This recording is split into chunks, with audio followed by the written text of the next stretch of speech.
ready to go. I'm going to call this meeting of the Little Calumet River Basin Development Commission to order for Wednesday, November 17th, 2021.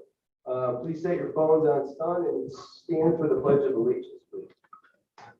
I pledge allegiance to the flag of the United States of America and to the republic for which it stands, one nation, under God, indivisible, with liberty and justice for all. Mrs. Lambert, nice to see you. Please call roll. Present. Present. Present. Here. Present. Present. All right, we have a quorum. Next up is the approval of the minutes from the meeting on October 20th, 2021. Any motions, modifications? What says you? Mr. Chair, I make a motion to approve the minutes from October 20th, 2021 as presented. There's a motion. Is there a second? Second. We have a second. Pick one, Mrs. Lambert. Any discussion? Either or none, we get to do the new rules and do a roll call, please. Yes. Yes. Yes. Yes. Yes. Yes. Next up is the chairman's report. Thanks for coming out. I mean, nasty and it's getting to the season, but this is still a $275 million man-made project that if you don't do the maintenance and do the things that are required, things that are up on the board from September 2008 are what the community gets to deal with. Mrs. Lambert does a great job of bringing those up, to which I appreciate, but it helps set the tone and why we do this and the premise of why we're taking the folks' money and trying to make sure that something like that doesn't happen again. This is an economic development project. As we get that thing certified and keep that certified as part of that system, every year it keeps 14,000 parcels-ish. From having to pay mandatory flood insurance to the tune of about $4 million a year, every year. So we're better prepared, as it relates to working with the communities and making this viable and have ownership for everybody involved, not only along project parameters, but also throughout the watershed. So that's a good thing, in my opinion. That's enough. So next up will be the finance report, which is paying the bills. We need a motion about the November claims. Mr. Chairman, I'd make a motion that we approve the November claims in the amount of $429,765. There's a motion. Is there a second? Second. And a second. Any discussion about the bills? Mr. Repay, want to bring light to anything in particular? Good evening. Just a couple would be the reimbursements that we make to the communities, especially Hammond Sanitary District, $182,000, and the town of Highland for $42,000. Those were both reimbursements that we entered into agreements so long as they, their pump stations passed inspections, we would reimburse them the cost of about $13,000 per station that they do. That's why that you are coming out. You saw the resolution. It's 2016. That was first passed. So that allows them to keep making sure that people don't pay flood insurance, and when it does rain, the system is working. Austin equipment for $56,695 was for the last for the modification for the Harts Ditch levee. If you remember, I know you do, that Hart Ditch was not built correctly. It was overbuilt on the park side and not on the residential side. So we decided to fix that so that now the overflow shall occur into Wicker Park and not into the residents the way it was previously. Who built that, by the way? Not us. Please answer the question, Mr. Repay. It was designed and engineered by the U.S. Army Corps of Engineers. Thank you. Couple others. I mean, 47 Wiltshire, taking out the sediment removal for the Calhoun ditch. We still, by the way, have to do some overseeding in there. We have to do some overseeding at Lake Station at the Rock Ripple before hopefully it freezes. So that's on the agenda of things to do. And then there are some miscellaneous gate inspections and repairs, and we're doing some mowing. Actually, the mowing is in its final cycle right as we speak today or this week. So North Township participated in a tree program for $10,000. We have a couple other communities that are going to be doing that as well, but they have not submitted their claims yet, so expect that to be in the December pile. Other than that, I'd be happy to answer anything. HWC Engineering, 7898 or 7989. They're putting together a permit right now to submit to IDEM in order for us to get a permit. They say we need that no one else believes, but we need to go do it because we like to be good corporate citizens, and so that we can build that without any interruption. All right, any questions for Mr. Repay about the bills? Broadnex, you're good? Everybody's good? Got a motion and a second. Mrs. Lambert? Tom Benson. Yes. Anthony Broadneck. yes, Dave Castellanos. Yes. Robert Oshie. Yes. Levon Whitaker. Yes. William Baker. Yes. Moving right along, Mr. Repay, what's going on out there? Well, the most important thing, or the thing that probably will happen to us first, is the Kennedy Avenue Bridge. We were anticipating it to be in an earmark in the transportation bill that the federal government passed. It didn't make an earmark. My understanding is it got grouped in and put to the local planning organization. They will get the money, and then we have to apply from them for that money to build Kennedy Avenue. But I understand it's we have a good chance of getting that, and that'd be a great thing for this project because Kennedy Avenue is the second lowest area that we have to close during a high rain event, and it has about 17,000 vehicles that go over it. And so leaving that open during a high rain event is a good thing for us. So we'll be working on that over the winter time. I've already touched sort of on the natural spring and where that's at. That was moved to the spring as well for its construction. The Griffith Golf Course levee is something that we're also working on to design to ensure that more people in Griffith will be removed, or actually Griffith / unincorporated Lake County from the flood insurance program. We're going to do some walking trail maintenance work as far as setting it up to go in the spring. And then we're constantly doing some clearing and snagging, and especially we're doing some cutting off the levee in Munster, in Hammond, and parts of Highland. Why are you cutting it off? Well, because we can't have trees within 15 feet Okay, of total trees. levee. And Can you someone told me that it's best to do that in the fall or the spring before the leaves start growing. You like that? So it's really easy, and it doesn't look as obtrusive as it is. Although we are getting phone calls, it's something that we have to do because Well, maybe the municipalities along those parts can participate in the tree program to plant new trees outside of the total levy. How's that? and Munster is. That's an outstanding idea. I had a question going back to Griffith. Mhm. Is that a project that can go to NERC as well and help them do that? I mean, that intersection, I come down Klein, at that intersection is awful. You know, and that ties into the rookery. That might be a good thing to take a look at as far as getting that done. And maybe throw at NERC the train tracks that are on the east side there and coming up with some kind of a solution to help with that as well. And once we get it designed for the Griffith levee, that would be possible, but the railroad tracks have to be designed. So since we don't have it designed, it'd be an interesting ask for the Griffith Golf Course levee to see if that would be considered acceptable under the transportation, because there are funds for levies that were not earmarked, but put in for designation. There's a huge bill. Okay, Only $1 trillion. anything for me? Is that it? I'm sorry. That's it. Anything else for you, gentlemen, for Mr. Repay? Wow, working on the record. Okay. I mean, really, And the Hammond Sanitary District, we set aside some money for them 4 years ago. correct. More, right, more than 150,000. And they haven't touched it, because I know it was only for physical improvement, not land acquisition.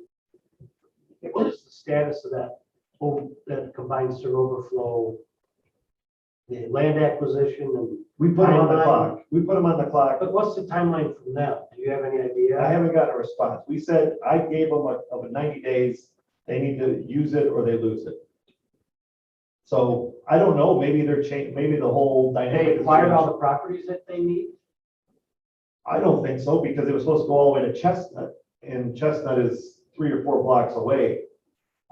Having seen the power poles, driving by there, I see power poles there, so I think there may be a change of their thought process, but they haven't told us as to what they're doing.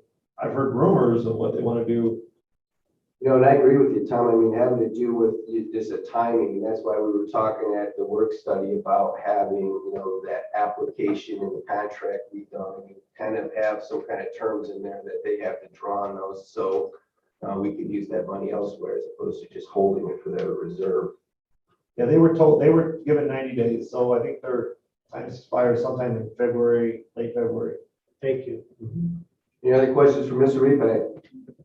There are none. Next up is other issues, new business. Mr. Chairman, I make a motion to advertise and accept proposals to license up to approximately 69 acres of land at a location of 2400 35th Street in Gary, Indiana.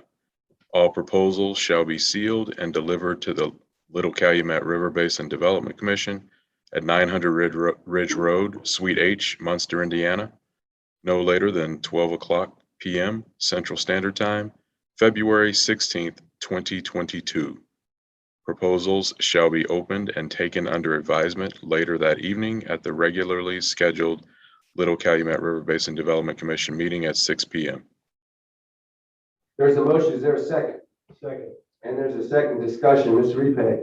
Mr. Chair. Yes. Before you go, the address is 24 and 35th Street instead of 24 and West 35th Avenue. Yes, good clarification. And for. I'm sure you noticed Dan always calls them Mr. streets. Wickland, do we have to redo all of that thing because of the street and avenue thing? No. And for. There's a motion and a second. Mr. Is there anything else? No, sir. No. They share the screen if you want to see it, doesn't matter.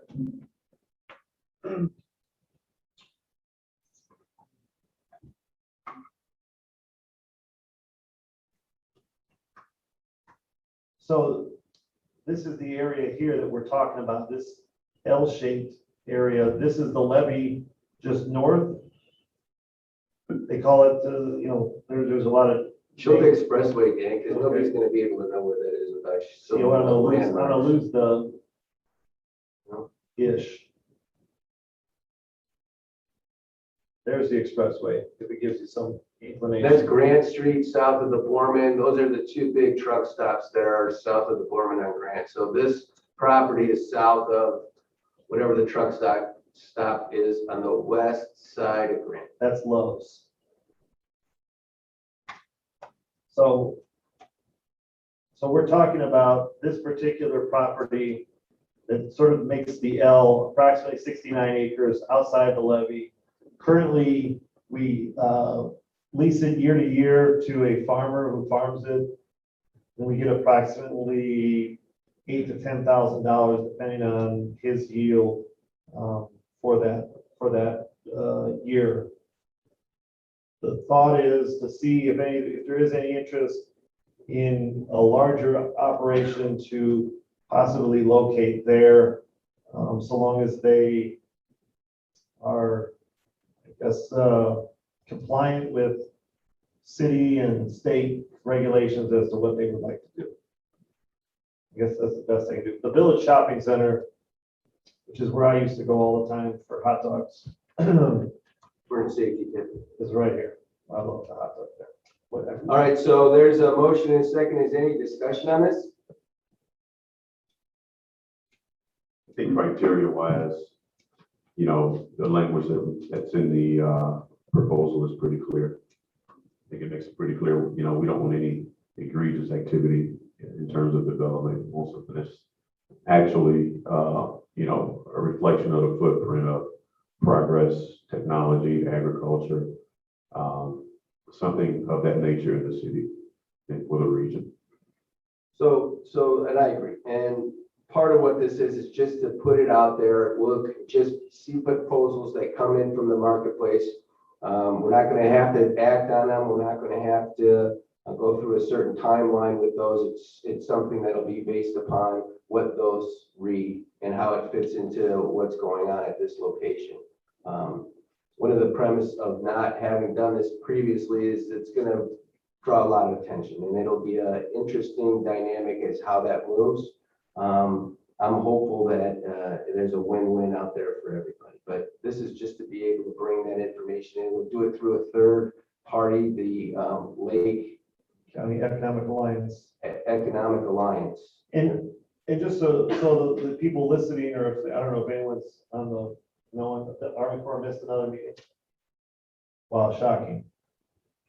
I mean, I'm speechless, but anyways, so if anyone wants to know how to submit a proposal, that information will be on our website. So any interested parties will be there as to what, and how to put together that, document. And just so everybody knows for the record, the commission and in turn, the people that give us their payment have no financial obligation or interest in this at all. No funds are going to be used from our bank to anybody that proposes to develop the site. No due diligence, no fees, no infrastructure would ever be paid by the commission. All right, so there's any other discussion? There's a motion and a second. Mrs. Lambert? Tom Martin, Yes. Anthony Roberts, Yes. Dave Castellanos, Yes. Robert Oshie, Yes. Levon Whitaker, Yes. William Baker. Yes. Moving right along, statements to the board from the floor. My favorite part, if you'd like to help us with this, please come up to the microphone, state your name and address for the record. Thanks for coming out. Thank you for allowing me to speak. My name is Ed Hero, 27. Mr. Hero, could you talk into the microphone, please? I don't know if it's on. Hello, hello. Gotta do the test. Pretend we're on the radio. Thank you for allowing me to speak. My name is Ed Hero, 2785 Wyoming Street, Lake Station, Indiana. This concerns the rock riffle. In the news article about the rock riffle ribbon cutting ceremony, the mayor of Lake Station was quoted in the paper that he expects the project will reduce flood insurance costs for nearby residents. Well, we expected in the neighborhood that when the berm was built, that the mandatory flood insurance requirement may be waived. That the berm itself would remove our homes from a FEMA designated special flood hazard area. After the rock riffle cutting ceremony, I was having a conversation with two Little Cal commissioners. I was speaking to Dave Castellanos and another member, which I didn't catch his name. And we were looking down off the top, and I put in a question. When the berm is put in, the berm that's supposed to be put there to protect our homes, how is the access going to be to the rock riffle? There's a parking lot there, and then there's the rock riffle. Would all of that be behind the berm? And the gentleman told me that the berm was not going to be built. He told me that the cost, and I'm paraphrasing here, and I repeated it after he said it, that the cost of building the berm would exceed the value of the homes that it would protect. And again, I repeated what I heard, and it was affirmed. That's what he said. Since the berm won't be built, why would FEMA reduce flood insurance requirements the way that the mayor said that they would? No berm, why would the mayor say that? So is the premise, and I hate to interrupt, are you finished or is there? I'm done, I've got a Okay. couple things. Yeah, because the question, what I'm hearing is, are you coming out, if you live in that neighborhood, correct? Are you coming out of having to pay mandatory flood insurance? I am not. I cannot take a loan without paying. Correct, right, and what happens when the certification comes through is that line item on your mortgage for mandatory flood insurance would be removed as long as the system is certified. And that's a process, because there's a bunch of folks that have to go through it. But Mr. Repay, can you lend any value to the discussion as it relates to how that process would work regarding what's going on at that location? Well, they'd have to apply for a LOMAR, which is a letter of map revision, very similar to other communities. Gary's doing it right now. Right. But I think the issue, and I don't know the whole context of the conversation you had, but I think the issue with not getting it removed was more so the infrastructure that was on the land side of the berm, that wouldn't allow for the water to drain into the berm. The berm that sits in front of Mr. Hero's house is more of a berm to protect people from trespassing on his property and also destroying and going down there and doing things that they shouldn't be. Now, I get it, we're not gonna be able to solve everyone, but to his flood insurance question, Lake Station would have to apply for a LOMAR and see if that gets approved. But they would do that for everybody in that location. Yeah, throughout that, So they should do it from the whole neighborhood. Okay. well, they would do it from Right. a section. Yes, sir. How could they request that if there's no berm? You can do it based on elevation as well. Elevation can dictate whether you are out or not out. For instance, there are situations, individual homes, I know Lori's here, off of Forest Avenue, where sometimes when they do an overlay, they believe that that house is in the flood zone, but when they actually do the survey points for elevation, that elevation is greater than the 100-year flood elevation. I don't think that you're gonna be removed, my personal belief, but if he wants to do the. But that's whole- not something that we will, have that control over. That goes through FEMA and, the Corps, doesn't it? They have to- The Corps starts it, says that they agree with it, and then FEMA will then Right. That's the agree. Fed. So, I mean, we could help with the conversation with the city as it relates to what their goals are, but sometimes it's just an engineering thing and, it's your cool river view.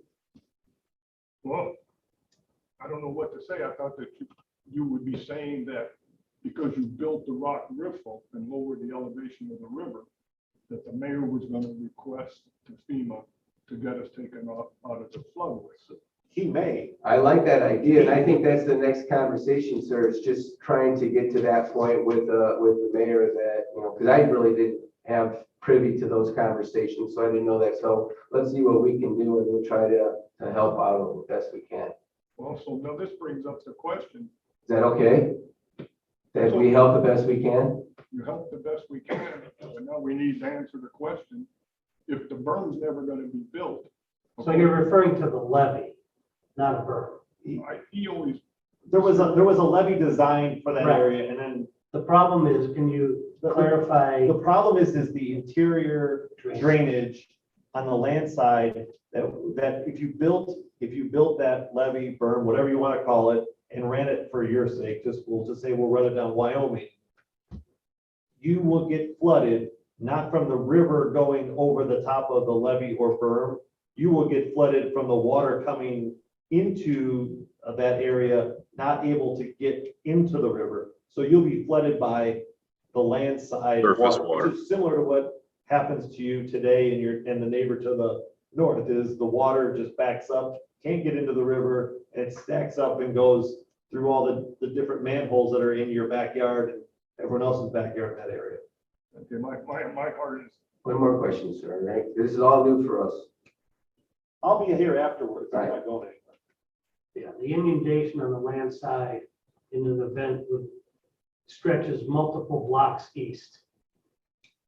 now, my father said that, he died in 1980, he said that they never could build a berm. It was That's what the monies that we spent on the engineering aspect of the project determined. It would be impossible to protect anybody.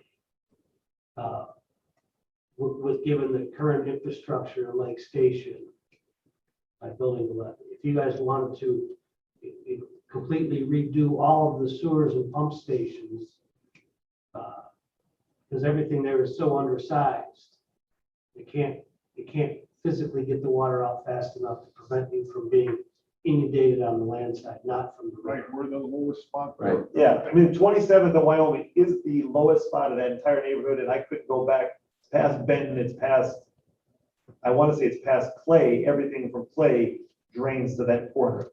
So eventually, when the river's up high enough, it doesn't have enough push to push through. Is that available on our website, that study, that engineering study? That I don't know, but I could give it to them. Right, showing the inundation at different events. I'll email it to you. Email it. The last study that I read had to do with attaching the, I'm gonna say, Vandy, you always said call it a berm, not a levee, but attaching the levee to Liverpool Road. And in that engineering study, there was a question of actually closing the neighborhood off of the Liverpool Road. And he started speaking about some elevations that I never heard of. I mean, we're usually in the 590 numbers, and he started talking in the 600s, and he started talking about 2 feet of freeboard. And in boating, we always consider that the distance from the water to the top of the grade.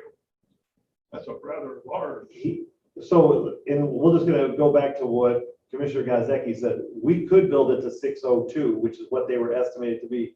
The problem was after study after study, after looking at the infrastructure going back to the east, the water couldn't make it there. You would get flooded from your neighbors, not from the river. So I could, me, not me personally, the commission could build a levee 602 and you'd be perfectly dry from the river coming over, but we wouldn't be able to stop the water from pooling at 27th and Wyoming, which is where you're at. Yeah, or even higher. Yeah. If there was a big flood. Correct. Like, oh, wait. So the thought process then becomes, because we lowered, or it's actually DNR sort of lowered it, the dam 1.5 feet, and that's less water that is held upstream, more capacity. So during these larger rain events that we've had, you don't see it coming out of the channel and stays in the channel. Now, that's why in the future, maybe the mayor could then submit a LOMAR and say, because of these values and these rain events, we can show you that the water is lower. But not right now. I wouldn't say there's enough data to support that. All right, thank you very much. Mr. Hero, 1 second. What do you think about the project anyway? I think that the project itself looks like you're in Yellowstone. Thank you. You know, it's like a park. Because from what I used to see, it was. But I think I mentioned, and so did Mr. Gonzalez mention, Yeah. that removing all those trees and all of the properties that were eminent domain definitely impacted the neighborhood, definitely impacted my property. Right. And I know he was really happy about it. I didn't know that. Yeah. Yep. Oh, good. Okay. all right, thank you. Anybody else? Yes, sir. Gary Lee, 5997 West 30th. I wanted to thank Dan for coming out and walking the ditch between Calhoun and Colfax Street. And I wanted to ask, what are we going to do going forward? There's some issues and problems there. I know Dan mentioned vault. You mentioned the vault. Yeah. Basically, I want to know, where do we go from here? How do we go forward? How do we fix the problem? Because there's a definite issue there with seepage. It sucks water in from the Little Calumet River. And I mean, you can look at the 2 banks, you can look at the north bank and you can look at the south bank, east to west or west to east. And you will notice that the south bank is probably 3 foot lower than the north bank. I had a conversation with Dave. He mentioned to me on the way over here that he's noticed that where he plants his garden is sinking on the north bank. So we have an issue with the sand, the sugar sand. The water brings the sugar sand out from the bottom, and both of the banks, that ditch, are collapsing. So I want to know what we can do going forward. Does anybody have any ideas? What can we do? I mean, to me, other than the cost, the vault system where it would tie in and be just like the other side of Calhoun would be the best solution for the problem. Once you're done, you never have to come back. We'll mow it. You never have to have anybody come in there say anything about the frag mine, because we'll garden, we'll mow it. Probably what should have been done to begin with. But the Army Corps said, no, too costly. So Is this part of the, what Can you gets show us? inspected? Yeah. Yeah, sorry. Is this a part of the inspection? These levies that he's Yeah, dug? it's not a levy. He doesn't have a, he has, it's landside drainage is what. Did the he- Corps build it? Yes. So. Is it part of the inspection when they go in They- here? It's a part of the Burr Street inspection that they check to make sure that water's flowing. I'm gonna get myself all discombobulated here. Here we go. So he's talking, all right, so here's a vault here, and this ultimately runs into Burr Street.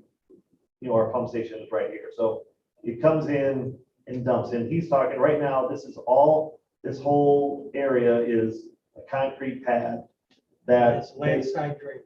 Yeah, so, and believe it or not, we had a great walk. We found plenty of Dave's golf balls that he ever played with, that were located in there. And it actually, and this is unbeknownst to me, he believes, and I haven't confirmed it yet, that Klein Avenue interchange off of 94 drains into this. I have no reason to disbelieve, but, so this was all the area that was cleaned back Is into it supposed to be wet? here. No, it's supposed to, I mean, I don't want to say it's supposed to be dry, but it's supposed to always drain the water that's in That's why the concrete's there. the area, right? I mean, it's an open drainage system. I don't think there's sewers in that immediate area. So it's supposed to drain down into the vault. What Mr. Lee's suggesting, Okay, wait, before, what Yeah. the suggestion is, yeah, if that's what it's designed for, sir, is it not working the way it's supposed to? Is that what you're saying? It's starting to collapse, or is it filling up with sediment? if you look at it from the standpoint that it's a drainage ditch, it works fantastic. Okay. Okay. If you look at it from the standpoint that it's part of my backyard, part of my property, you would say, wait a minute, you know, there is an issue. There is an issue with on the south bank where it's probably 2 to 3 foot lower than the north bank. The water actually comes in, I think, from an old Calumet River. And because it's passing through sugar sand, you can look and you can see where it's mined sand into the ditch, both sides. the side is weeping in some places. I'm not gonna say so. I mean, I don't have an exact number of places, and you wouldn't be able to see it from here anyways, but you could see it in Sand's certain in the drainage ditch. areas. Yeah. The issue, if you want to look at it, this is Dave's property, right? What do So you think about that engineering? We got a lot of this. he owns this side of the ditch as well. And you could go all the way down. So basically, they took the ditch and ran it through the backside of their yards. That was the whole, if you remember, the whole issue of getting access. So this is now what the issue is, and what I believe they're saying, and I've seen it, this area weeps, so it causes the sand and the sediment. I mean, the short-term goal is to have people go in there and make sure this is cut down so we can try to stabilize the bank. That's why I mentioned overseeding with some grass. Hopefully that works. I don't have a guarantee. I know there's some thoughts that it won't work, but I'm willing to try. And so that this becomes less dirt and more green, like to lack of a better, because before this had all filled in, because all the sediment that was in there, the phragmites and everything else were growing in there. So it would stop the water, it wouldn't flow as well, and so then they just perpetuated the problem. Is that the same kind of sand we're seeing at Kennedy? Or what you pulled out of under Indianapolis? I mean, it's sand. Mr. Lee calls it sugar sand. I know he has a reason why he does. I don't know. It's like at the beach in Florida. It's, white you can see it coming out, but it's not, the sand that's at Kennedy is coming from a source someplace else. This is coming from underneath the ground. And I'm not the biologist. Right. Well, it was the lake at some point. Yeah. Well, Yeah, all I can tell you, Mr. Lee, is that we'll look at it. We'll try to track and come up with some ideas because it's dealing with the Army Corps of Engineers. And I understand that, but like I said, I just, I want to thank Dan and I want to bring that up because, it needs some attention. It needs something done going forward. yeah, and I agree. If they're standing there, that's weird. Is the vault itself, how It's a deep is the technical term. vault? What's that? How deep is the vault? it goes into this little chamber here and then drops down. I'm not sure the distances, but it falls, but Is it clear of obstruction or clear of sand or backfill? I mean, if it's been washing sand, maybe the culvert between wherever it's supposed to go up to the east is clogged up and it's not drained properly. it flows, but it's, and I hate to say it's weird, but the water is coming, the water is coming from where the train tracks are here. It's like it's working its way this way. It's not that the water isn't flowing to where it needs to, and our Burr Street station is receiving it. It's just water is, like, It's a lot of water. It's a Yeah. drainage ditch. there's just water coming from underneath the track. Anything that we do there is gonna involve the railroad, isn't it? Any maintenance work on that, where's the line where the railroad doesn't show up? Is it on the cut line? On that side, I'm talking about on the north side. Put your layers. Yeah, that's what I'm doing right now. So, like, so here is, where, put you here, Dave's property is right here. Sorry, Dave. All right, so that's the line for the railroad. There's the railroad. Yeah, that's the Big railroad. one. So, So anytime we do anything other than tearing up your yard to get on that side, it's gonna involve the railroad. Another fun. but what Mr. Lee is suggesting is if you put a vault down the middle, you can just put dirt over you can put dirt over the top of it, and he can get to the south part of his land. I know I'm highlighting Instead Dave's, of an open ditch. I know I'm you have highlighting is- Dave's there's a property, but Closed ditch. it's all the There's a same pipe down here. Culvert. Call it a vault. Dan, how many feet is it from the railroad? Any idea? From the railroad to where? To the wall for the ditch? It's, I own 15 foot, So 15 feet. 15 feet. 15 feet there, and it's probably 25 or 30 foot to the bottom of the concrete pad that's there. So that would be the center of the vault that's there. That vault is about, 6 foot deep. Yeah, under the law, from what I understand in Indiana, you know, railroad's got to at least, they can own 50 feet each side. That might be a problem. 50 feet. They own 50 feet from their main trunk, and that 50 feet ends right there on that line. That's where their 50 feet ends. In other words, their embankment comes down to my 15 feet. So there's 15 feet there, and that's what they worked off of when they cleaned the ditch out. Now, I walked it today. There's so much algae and mold going in there that I don't see how you're ever going to solve the silting problem, because the algae and the mold that's growing in there right now. I cleaned the grate out on the vault there today, so the water would drain. It just constantly plugs the center of that ditch up. It's just like everything is going against the water flowing through their property. So, and like I said, I wanted to ask, hey, what can we do? Like you said earlier, if you got a railroad involved, you got a big headache. Yeah. So yes, we gotta be very careful there. That's a Wolverine pipeline easement too. Yeah. So there's a Wolverine pipeline there as well. But Army Corps put the ditch in there, so they dug it all out, so. You gotta have permission. So as not to pick on Dave, I put Mr. Lee's property up now, so. Yeah. We're gonna look at it. Thank you. Thank you. Anybody else? That's a good one. Going once, going twice. Next meeting is on December, believe it or not, it's December 15th. Check the website. Let's go down the line and do the thing. Mr. Wickman, how are you? Great, thanks. Nothing to add. Best of luck this week. Thank you. Mr. Ochi.